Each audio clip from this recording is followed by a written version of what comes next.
Bonjour à tous, bienvenue dans Éclat d'âme, le podcast, notre émission qui s'intéresse aux émotions et à la manière dont Dieu peut les transformer en véritable force de vie.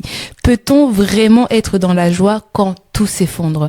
Aujourd'hui, c'est la question à laquelle nous allons essayer de répondre à travers un sujet qui concerne donc la joie. Et pour parler de ce thématique, j'ai le privilège d'accueillir Marie-Ange. Marie-Ange, bonjour. Bonjour Diane. Bienvenue dans Éclat d'âme, le podcast. Merci. Je vois que ce soit moi ou toi, on a sorti des couleurs, assorti à notre thématique de la joie, là, vraiment.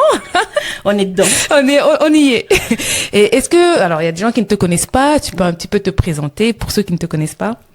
Ben, je m'appelle Marie-Ange et je suis mariée à Wes et on a 3 enfants. Des jeunes adultes aujourd'hui. Oui. Plus de problème de couche, faut aller à la crèche. Ah, non, tout ça est fini. Voilà. Fini. Bon, vraiment. Ouais. Alors, pour la thématique d'aujourd'hui, je vais commencer les choses un petit peu différentes. Alors, parce que c'est notre dernier podcast de la saison. Donc, je me suis dit, pour notre dernière édition, on va faire les choses un petit peu différemment. D'accord. Et j'aurais bien aimé que tu puisses me dire un seul mot, en un seul mot, qui te définit. Ben, la joie. Ouais, vraiment, on y est. Franchement, je dois l'avouer que tu es arrivé tout à l'heure dans la pièce. Et en fait, ne serait-ce que quand tu t'exprimes, je trouve que, en tout cas, moi, mon mood a changé. Hein? Si vraiment j'avais envie de faire la tête, non, mon mood vraiment a changé parce que tu as ramené une gaieté différente. Okay, super, donc vraiment, merci. Je pense que tu as bien choisi le mot. Okay. Hein? Même si tu ne te connaissais pas, je confirme que la joie, c'est la joie qui te définit. Alors, cette joie que tu fais jaillir, je suppose que tu as aussi, comme tout un chacun, des épreuves que tu traverses dans la vie. Ouais. Et l'idée ici, c'est d'essayer de voir comment tu arrives à garder cette joie constante malgré les épreuves ou les challenges que tu peux avoir dans ta vie. Est-ce que tu peux un petit peu nous partager des épreuves que tu as pu avoir où tu as réussi à surmonter ça à travers la joie et comment tu as réussi à comprendre que c'était la joie en fait était la clé? Ok.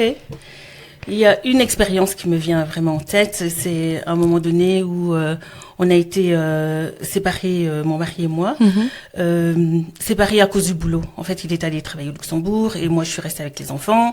Et donc séparation donc physique, mais ça a été vachement dur parce que lui était sur le Luxembourg la semaine et moi, j'étais avec les enfants aussi la semaine. Donc la maison, les 3 petits enfants, le boulot temps plein, tout à gérer, ça a été vraiment chaud, vraiment chaud.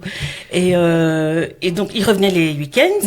Mais comme il a une chorale, donc il revenait le vendredi, il prenait ses instruments, il allait en répétition, il revenait super tard. Le samedi, il avait des prestations. Parfois, le dimanche, il était en prestation. Donc là, moi, j'étais presque en PLS, là, sans mari, et toujours avec les enfants à gérer et tout ça. Donc, je gérais vraiment beaucoup. Donc, on était séparés de corps et la charge mentale faisait aussi beaucoup. Donc, on était au téléphone ensemble, etc. Mais c'était vraiment chaud. Surtout que moi, j'avais qu'un seul rêve quand j'étais petite, j'étais me marier.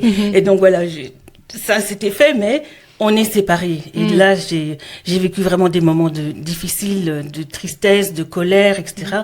Et ça a duré quand même 3 ans. Et je me dis, non, Seigneur, tu m'as donné ce mariage, en tout cas, fais le taf, hein, parce que là, j'étais vraiment triste, et je passais par toutes les émotions, colère, tristesse, les larmes, et puis, comme le Seigneur ne dort pas, par le biais d'une amie, on est allé à une église à Tubize, une assemblée de Dieu. Et là, j'ai fait une rencontre avec le Seigneur qui a changé les choses. En fait, je viens d'une famille chrétienne, donc c'est comme si j'avais la théorie et là j'ai vécu la pratique. Vraiment, le Seigneur m'a touchée et puis il m'a dit en fait, mais pourquoi tu t'inquiètes en fait? Je suis là. Je vais faire les choses. Et comme une petite fille, franchement c'est naïf ce que je vais dire, mais c'est vraiment réel.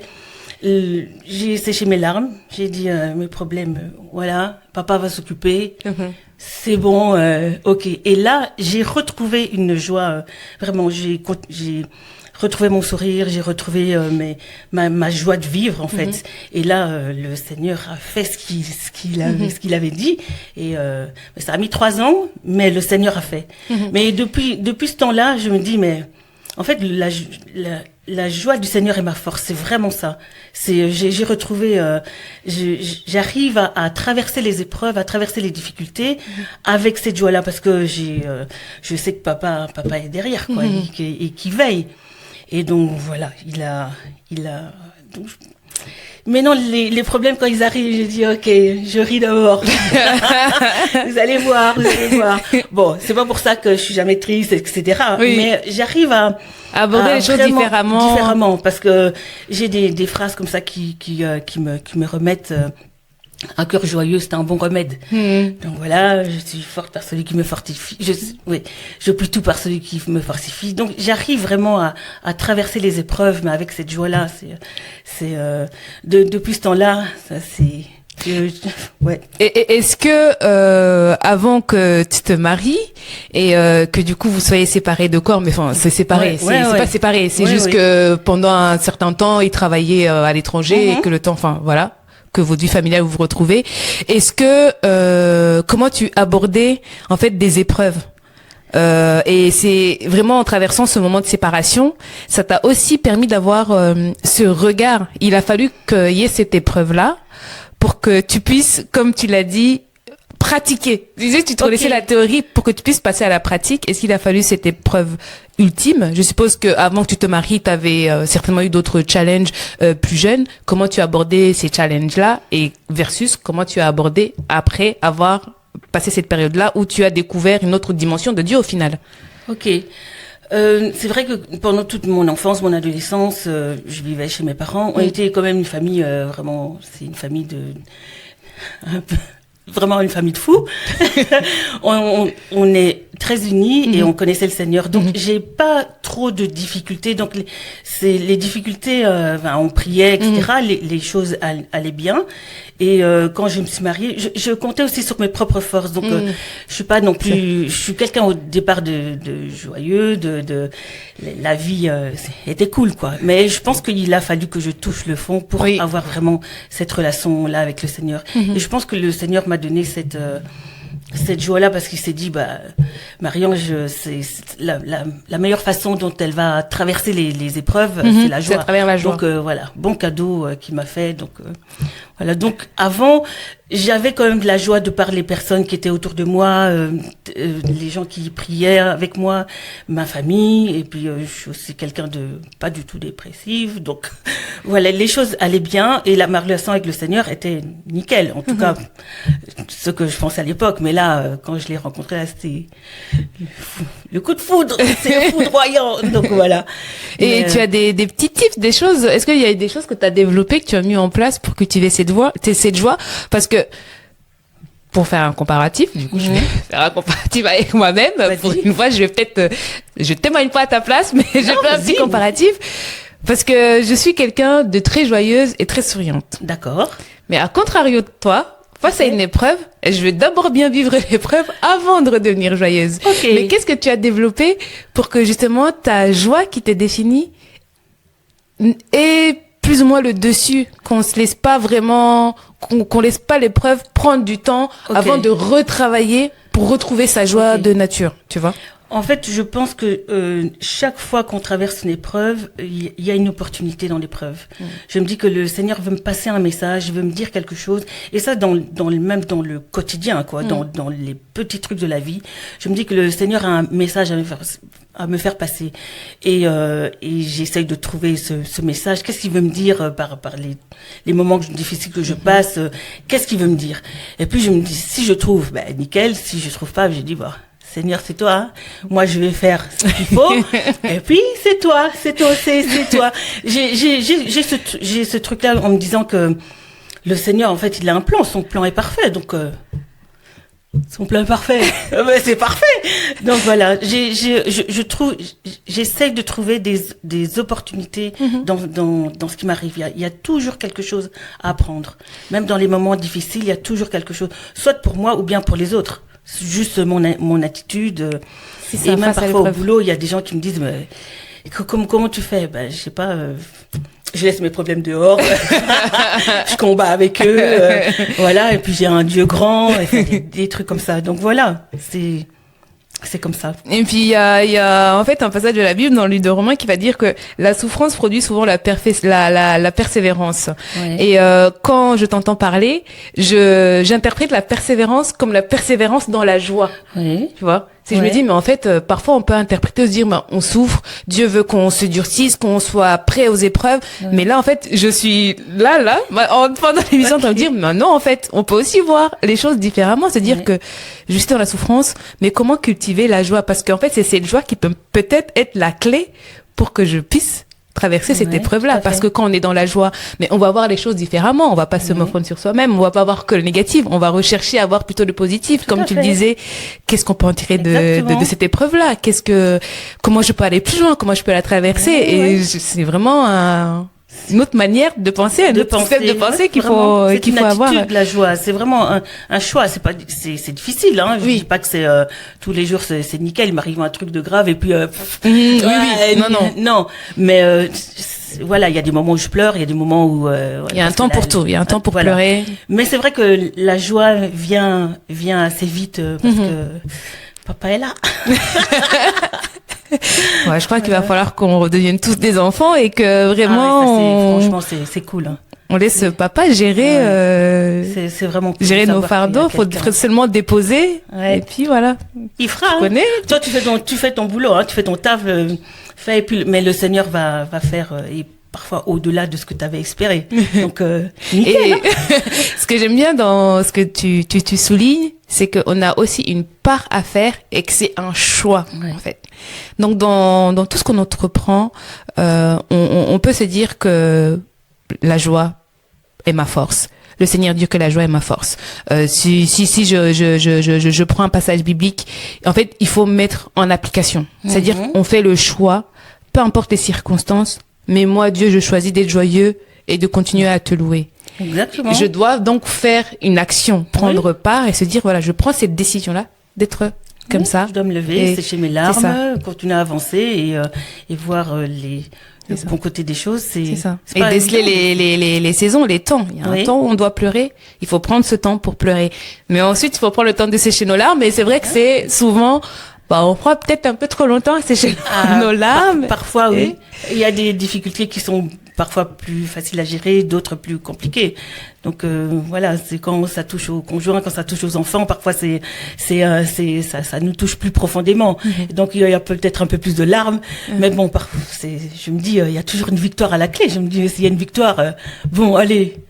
Mais C'est bon, quoi. là, il y a peut-être encore des personnes qui nous regardent qui, malgré ce qu'ils ont déjà écouté du podcast, sont peut-être dans un état un peu plus dépressif, découragés, et qui ne sont toujours pas convaincus Ok. de ta joie et de Ok. la joie que tu fais jaillir partout où tu vas. Que moi, en tout cas, les choses ont déjà changé. Ok. Qu'est-ce que tu peux dire à une personne qui est en train de nous écouter là et qui pense encore que non, ce qu'on est en train de dire, c'est juste des paroles. Comment on peut convaincre une personne de là, maintenant, de dire que n'oublie pas, la joie, c'est vraiment la clé, D'accord. une des clés. C'est certainement pas la seule clé, mais ça peut être une des clés à la résolution d'un problème, à ton découragement et à ton état dépressif. Ok. Comme je disais, la joie, c'est une attitude. Tu dois... Oui, c'est une attitude. Et quand le Seigneur dit, la joie du Seigneur est ma force. Donc, j'ai besoin de force pour pouvoir sortir de mes problèmes, de ma dépression, ou quel que soit le temps que ça va prendre, quelles que soient les difficultés que ça va prendre, mais j'aurai la force pour y aller. Donc, mes problèmes sont toujours là, que je ris, que je pleure. Alors pourquoi je vais pleurer? Donc, je choisis de rire parce que c'est la joie, c'est ma force et que le Seigneur va faire. C'est moi, je fais de mon côté ce qu'il y a à faire, c'est ce qu'il me demande. Sois forte, Marie-Ange, puis il me donne cette force-là à travers la joie et le Seigneur fera le reste. Il a le plus gros boulot à faire, mais il va le faire. Donc voilà, je préfère être dans les difficultés. Elles seront là. Ouais. Donc, que je pleure ou que je ris, franchement, je préfère rire. Je préfère être joyeuse. Je me lève, je vais au boulot, malgré les difficultés de la vie, j'y vais. Il fait beau aujourd'hui. Il y a beaucoup de petites choses pour lesquelles on peut se réjouir. Mais on ne les voit pas beaucoup. Ça occulte la joie. C'est les circonstances de la vie qui nous enlèvent notre joie. Mais il y a beaucoup de choses. Rien que sur le chemin, vous avez vu le beau soleil qu'il y a. Ben, c'est joyeux, hein, pour les 3 minutes de soleil qu'on a en Belgique. Et rien que ça, enfin, dans les petites choses, il y a quoi de se réjouir. Donc, et en plus, elle est communicative parce que tout à l'heure, dans l'épreuve dont tu as parlé, tu avais aussi tes enfants. Et en tant que maman aussi, je me dis que je vois les réactions de mon fils quand je suis dans un état joyeux ou quand je le suis moins. Parce que quand je suis joyeux, je suis communicative, je vais être folle, je vais mettre la musique, viens on danse. Oui. Je vois que lui aussi, il est tout content, il veut qu'on joue, il veut qu'on joue. Mais par contre, quand je suis fatiguée, non, lui aussi en fait, je vois que ça l'impacte. Il prend nos émotions. C'est ça, exactement. Donc en fait, il faut aussi faire attention parce que la joie, c'est pas simplement pour nous.